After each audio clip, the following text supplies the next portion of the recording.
Hey guys, hi, good evening and welcome to this class and not good evening, actually this is going to be a morning one. So guys, as you know, अब short videos release होने वाले हैं रोज रोज नहीं, Tuesday to Saturday Sunday 10-10 15-15 minute के सुबह सुबह, so that you can talk about NCERT reviews या आईबीओ क्वेश्चंस वगैरह वगैरह, राइट। तो लाइव क्लासेस हमेशा रात को होंगी ताकि किसी का क्लास ना छूटे, और सुबह की जो 10-10 15-15 मिनट की वीडियोस होगी वो शॉर्ट वीडियोस होंगी जिससे आप कुछ ना कुछ छोटा सा कॉन्सेप्ट सीख पाओ, ठीक है। तो बेटा, और आपको पता है मेरी 10th क्लासेस कहाँ होती है? स्पेशल क्लासेस होती है। कहाँ पे होती है बेटा? ऐप पे, right. How do you get that? It's very simple. बस ऐप डाउनलोड करो, यूज करो कोड सोना05, job done. You get access to all of these classes completely for free, और बाकी सारी टीचर्स के क्लासेस का भी एक्सेस मिल जाता है, right. Because we are India largest learning platform, एक बहुत बड़ी टीम है टीचर्स की जो आपको पढ़ा रही है, तो उसको चेकआउट जरूर करते रहना, राइट। क्लासेस का टाइमिंग मैं फिर से रिपीट करता हूं बेटा, live classes Tuesday to Saturday रात को मॉर्निंग में बस 10-15 मिनट की शॉर्ट वीडियोस रिलीज होंगे जिसमें आप एनसीईआरटी रिव्यू या टेस्ट या कुछ वैसी कमाल की चीजें करेंगे, ठीक है। ट्रैकर का लिंक आपको ऑलरेडी पता है, राइट। अब आप पूछोगे सर आज क्या कराने वाले हो, right. So let us quickly go there and आपका NCERT, I hope you remember NCERT आपने कहां तक किया था बेटा? किसी को याद है एनसीईआरटी कहां तक किया था? ट्रांसपोर्टेशन तक किया था, बिल्कुल सही। सो गाइस, हम एनसीईआरटी ट्रांसपोर्टेशन के आगे एक्सक्रीशन में करने वाले हैं। नाउ चैप्टर थोड़ा इजी सा ही है, it's not a big easy है। चलो, we have already discussed how organisms get rid of gaseous waste generated during photosynthesis. Other metabolic activities, अब very important, यानी एक्सक्रीशन को डिफाइन कैसे करें? एक्सक्रीशन को डिवाइड करते हैं removal of metabolic waste, right. Removal of metabolic waste के removal को डिफाइन करते हैं, राइट। जिसमें से कुछ नाइट्रोजनस होते हैं, सारे मेटाबॉलिक वेस्ट नाइट्रोजनस नहीं होंगे, ठीक है। रेस्पिरेशन नहीं है, फोटोसिंथेसिस जो ऑक्सीजन प्रोवाइड करता है वो नहीं है, right. The biological process involve in removal of these harmful metabolic waste, देखो एनसीईआरटी ने डिफाइन कर दिया, इज कॉल्ड एक्सक्रीशन। अब कई लोग इसको कंफ्यूज कर जाते हैं ईजेशन से। आपको याद होगा ईजेशन, अगर आपको याद नहीं तो मैं बता दूं, it is the last step of nutrition, है ना। इंजेशन, खाना अंदर लेना। डाइजेशन, खाना को सिंपल फॉर्म में तोड़ना। एब्जॉर्प्शन, खाना को ब्लड में एब्जॉर्ब करना। एसिमिलेशन, खाना का इस्तेमाल करना। एंड फाइनली ईजेशन, अनडाइजेस्टेड इनडाइजेस्टिबल को बाहर फेंक देना, ठीक है। तो वो ईजेशन था, ये एक्सक्रीशन है, ठीक है। अब स्पेशलाइजेशन तो भैया हम शुरू से ही पढ़ रहे हैं कि हमें स्पेशलाइजेशन तो चाहिए। तो आपकी एनसीईआरटी आपको ये डायग्राम समझाना चाहती है। Your NCERT wants you to know and understand this diagram. So there are two kidneys, आप देख सकते हो ये थोड़ा सा ऊपर है, ये थोड़ा सा नीचे। और क्यों? आप इमेजिन कर सकते हो कि सर यहाँ पे तो लिवर होगा, आपने समझाया था इसीलिए ऐसा होगा, बिल्कुल सही, राइट। अब रीनल आर्टरी और रीनल वेन, रीनल आर्टरी जो है ऑक्सीजनेटेड बट इम्प्योर ना। अब थोड़ा सा समझ लो, प्योर इम्प्योर ज्यादातर केसेस में आप बोल देते हो ऑक्सीजन को लेकर, बट प्योर इम्प्योर का मतलब सिर्फ नाइट्रोजनस वेस्ट मटेरियल से अभी हमारे लिए है। अगर मैंने बोला प्योर ब्लड आ रहा है, इसका मतलब उसमें नाइट्रोजनस वेस्ट नहीं है। बट रीनल आर्टरी आपकी ऑक्सीजनेटेड ब्लड लेके आ रही है क्योंकि हार्ट से लेकर आ रही है। लेकिन इस ऑक्सीजनेटेड ब्लड में इम्प्योरिटीज यानी कि नाइट्रोजनस वेस्ट मटेरियल है। तो इम्प्योर कहना सही तो नहीं है, बट ठीक है, कह लेते हैं। तो oxygenated blood comes from the renal artery to the kidneys. Kidney उस ब्लड में से वेस्ट निकाल के आपके यूरिटर को दे देता है, it gives it to the ureter. Ureter क्या है? छोटी सी पाइप जो किडनी से बाहर आ रही है, और यूरिटर से स्टोर होता है आपका यूरिनरी ब्लैडर में टेम्पोररीली, और यूरिथ्रा से बाहर। सिंपल फंडा है ना, बिल्कुल सिंपल फंडा है। अब इसी चीज के बारे में एनसीईआरटी समझाते हैं। Kidneys are located in the abdomen on either side of the backbone, रीढ़ की हड्डियों के बगल में, ठीक है। urine is produced inside the kidneys, passes through the ureters into the bladder and finally urethra. अब क्वेश्चन आता है process of urine formation. Urine formation भैया हो रहा है, कैसे हो रहा है ना। So that is what NCERT wants you to understand now. चलो देखो. So just as CO2 is removed from the blood in the lungs, nitrogenous waste as urea or uric acid, यानी NCERT आपको बताना चाहती है कि नाइट्रोजनस वेस्ट के भी टाइप्स हैं. और अगर आपने क्लासेस अच्छे से अटेंड किया, आपको पता है कि सर जो फिशेज होते हैं जिनके पास बहुत सारा पानी होता है वो एमोनोटिलिक होते हैं. अमोनिया बहुत टॉक्सिक है, इसलिए बहुत सारे पानी के साथ उसको हम फेंक सकते हैं. लेकिन जैसे कि मैमल्स के पास बहुत पानी नहीं है तो हम उसको यूरिया में कन्वर्ट करते हैं, जो थोड़ा कम टॉक्सिक है और आपके यूरिन में चला जाता है. यूरिन भी डाइल्यूट है, बट उतना डाइल्यूशन करने की जरूरत नहीं थी, उतना मिलावट करने की पानी के साथ जरूरत नहीं पड़ती क्योंकि कम टॉक्सिक है. अब यूरिया को आप और कम टॉक्सिक बनाते हो bye birds. Uric acid crystals के फॉर्म में बाहर फेंक सकते हैं, राइट. तो बर्ड्स और कुछ रेप्टाइल्स में यूरिक एसिड होता है, राइट. तो एनसीईआरटी आपको यही कहना चाहती है कि जरूरी नहीं है कि यूरिया ही हमेशा वेस्ट हो. So it is then no surprise that the basic filtration unit in the kidneys, like in the lungs, is a cluster of thin-walled blood capillaries. अब यहां पे हो जाता है पंगा, क्योंकि जब एनसीईआरटी लिखती है बेसिक फिल्टरेशन यूनिट और आपको आपके स्कूल्स पढ़ा देते हैं that the unit of kidneys is nephron, है ना, जो उसका डायग्राम यहां बना हुआ है, तो आप एक गलती कर लेते हो ये समझने की कि सर नेफ्रॉन जो है अपना वो सिर्फ फिल्टर ही करता है.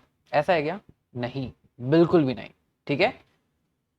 So guys, the basic filtration unit in the kidneys is a cluster of, sorry कहां चला गया मेरा पेज, या is a cluster of thin walled blood capillaries. कहीं नहीं लिखा गया कि ये thin walled blood capillaries nephron है.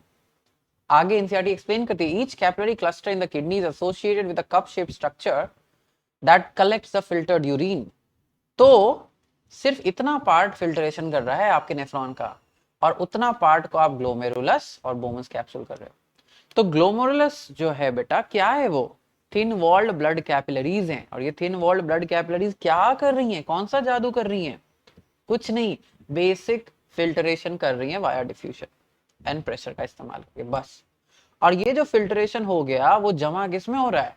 बोमन कैप्सूल, कटोरी जैसी चीज है जिसमें वो जमा हो जाएगी. डबल वॉल्ड कटोरी, डबल वॉल्ड बाउल. ठीक है.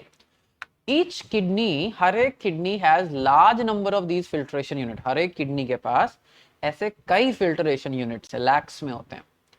इन फिल्टरेशन यूनिट्स को हम नेफ्रॉन कहते हैं. But again I want to caution you here, ये मत समझना नेफ्रॉन सिर्फ फिल्टरेशन करता है, बट यस, नेफ्रॉन फिल्टरेशन भी करता है. ठीक है. Some substances are in the initial filtrate such as glucose, amino acids, salts, major amount of water.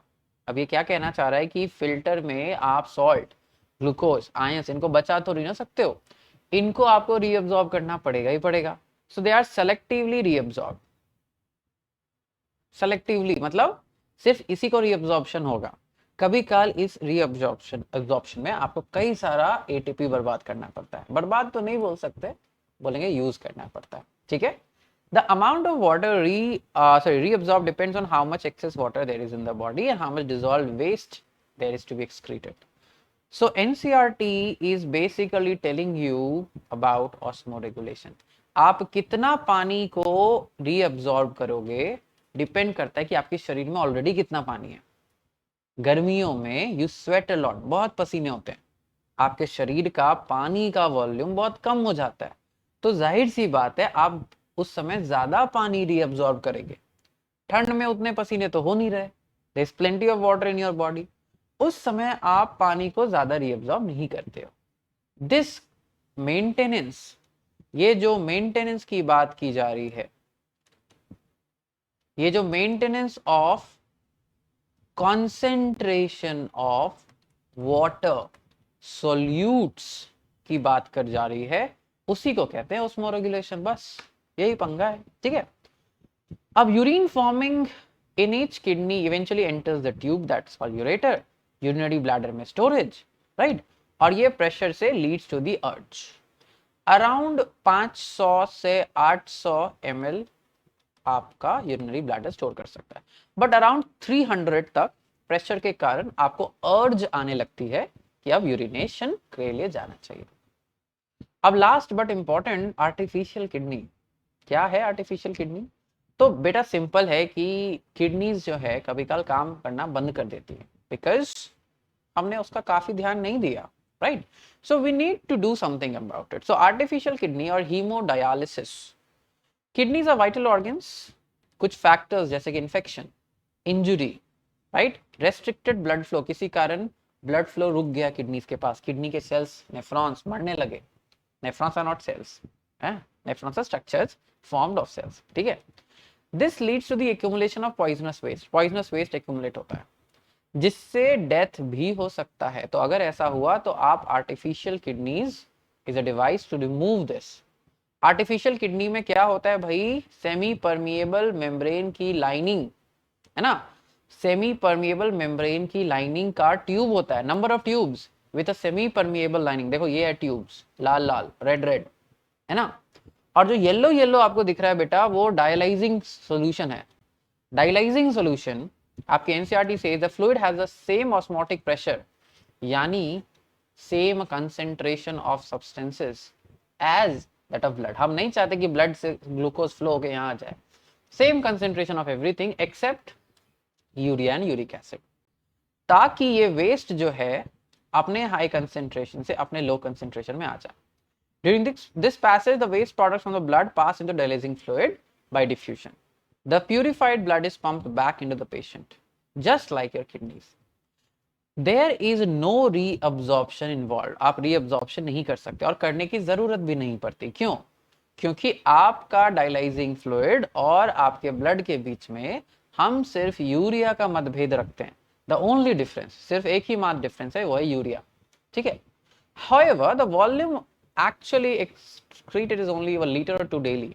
तो ये बेटा आपकी किडनीज भी, आपके शरीर में 5 लीटर ऑफ ब्लड है जिसको लगभग 36 बार आपकी किडनी से घुमाया जाता है एंड हेंस आपकी किडनीज रोज 180 लीटर ऑफ ब्लड को प्रोसेस करती है और सिर्फ 1.8 to 2 लीटर्स ऑफ यूरिन बनाती है ना। तो ये कमाल की चीज है जो ये पैराग्राफ आपको बताना चाहते हैं। अब एक चीज है जो एनसीईआरटी बात नहीं करती, and I know you will say कि सर अगर एनसीईआरटी बात नहीं करती तो हम छोड़ दें। आपने देखा, let me change my colour, क्योंकि ये पता होना चाहिए कि हम ये जो अब बात करेंगे वो कुछ अलग है। आपने देखा NCERT talks about filtration, first step of urine formation. आपने देखा NCERT talks about reabsorption, second stage, है ना। जो काम की चीजें थी जो फिल्टर होके नीचे चली गई थी ग्लोमेरुलस में, ग्लोमेरुलस से बोमन्स कैप्सूल में हम उसे रीएब्जॉर्ब कर लेते हैं। बट एक तीसरा स्टेप है जिसके बारे में एनसीईआरटी नहीं बोलती और दैट इज सिक्रीशन। सिक्रीशन क्या है? कुछ ऐसी चीजें जैसे अमोनियम आयंस, जैसे कि H+, जैसे कि क्रिएटिनिन जो आपके मसल्स में प्रोड्यूस होता है, कुछ ऐसे सब्सटेंसेस को आपको जबरदस्ती सिक्रीट करना पड़ता है ना, आपके नेफ्रॉन में। अब आप बोलोगे सर ये तो नहीं लिखा हुआ है, बट बेटा मैं चाहता हूं कि आप 2020 का एक बार पेपर उठाना, 2020 के सैंपल पेपर्स उठाना, ठीक है, जो बोर्ड्स रिलीज करते हैं ऑफिशियली सीबीएसई। उसमें क्वेश्चन आया था explain the process of urination, शायद 3 मार्क्स का क्वेश्चन था। और अगर आप उसी पेपर का मार्किंग स्कीम देखोगे, वंस अगेन मार्किंग स्कीम जो होता है वो सीबीएसई ऑफिशियली रिलीज करती है, उसमें आप देखोगे सिक्रीशन का मेंशन है। और मैं बार बार आपको ये डिफरेंस जरूर बताना चाहूंगा बेटा, सीबीएसई बोर्ड है जो एग्जाम कंडक्ट करती है, एनसीईआरटी एक ऑर्गेनाइजेशन है जो एनसीईआरटी की किताबें लिखती है। सीबीएसई इज नॉट बाध्य, सीबीएसई बाध्य नहीं है कि एनसीईआरटी से ही क्वेश्चन पूछे। जो कॉन्सेप्ट सीबीएसई के सिलेबस में है उसको पढ़ने के लिए आप एनसीईआरटी का इस्तेमाल करते हो। अलग अलग चीजें हैं बेटा ये दो, ठीक है। तो सिक्रीशन भले ही एनसीईआरटी ने एक्सप्लिसिटली नहीं बताया हो बट आपको आ सकते। नेफ्रॉन का डायग्राम बनाने नहीं आता बट लेबल करना बोमन्स कैप्सूल और ग्लोमेरुलस आ सकता है, ठीक है, ओके। चलो अब last but not the least, organ donation and excretion in plants. Excretion in plants, plant use different strategies for excretion, अब देखो स्ट्रैटेजी बोला गया है, ये नहीं बोला गया कि बाहर फेंक देते हैं, स्ट्रैटेजी बोला गया है।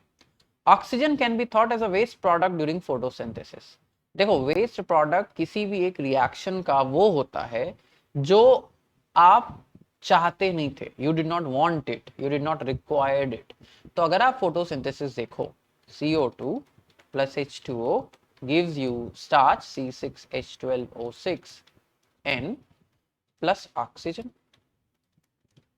मेरा मकसद, my whole agenda was to create starch not oxygen. So oxygen को वैसे तो वेस्ट कहना गलत होगा, बट देखा जाए तो इस रिएक्शन के लिए वेस्ट है। उसी तरह अगर आपको याद हो, ग्लूकोज को जब तोड़ते हैं C6H12O6 plus oxygen gives you what, H2O plus water, यही तो देता है, प्लस ATP। तो वो जो ऑक्सीजन प्रोड्यूस हुआ, right, sorry CO2 plus water, वो जो ऑक्सीजन प्रोड्यूस हुआ वो यहाँ इस्तेमाल हो सकता है, और ये जो कार्बन डाइऑक्साइड प्रोड्यूस हो रहा है वो वहां इस्तेमाल हो सकता है, यानी कि हम आपस में इस्तेमाल कर लेते हैं। So we exchange a lot of products, right. We have discussed earlier how plants deal with oxygen as well as CO2। Basically ये बताना चाहते हैं कि आपस में थोड़ा बहुत चेंज कर लेते हैं, ठीक है। एक्सेस वाटर ट्रांसपिरेशन से उड़ जाएगा, that is the loss of water in the form of vapour. For other waste, they the fact that many of their tissues consist of dead cells that they can even lose some parts such as leaves, many plants waste products are stored in cellular vacuoles। ये बहुत important चीज है, plants के पास ज्यादा जिंदा sales नहीं है। आप वेस्ट को बाहर फेंकने की जल्दी क्यों है आप में, वाई डू यू और why are you anxious to throw out the waste straight away, क्यों? क्योंकि बेटा जी वो वेस्ट आपके जिंदा सेल्स को मारेगा, बट प्लांट के सेल्स तो ऑलरेडी मरे हुए हैं बहुत सारे।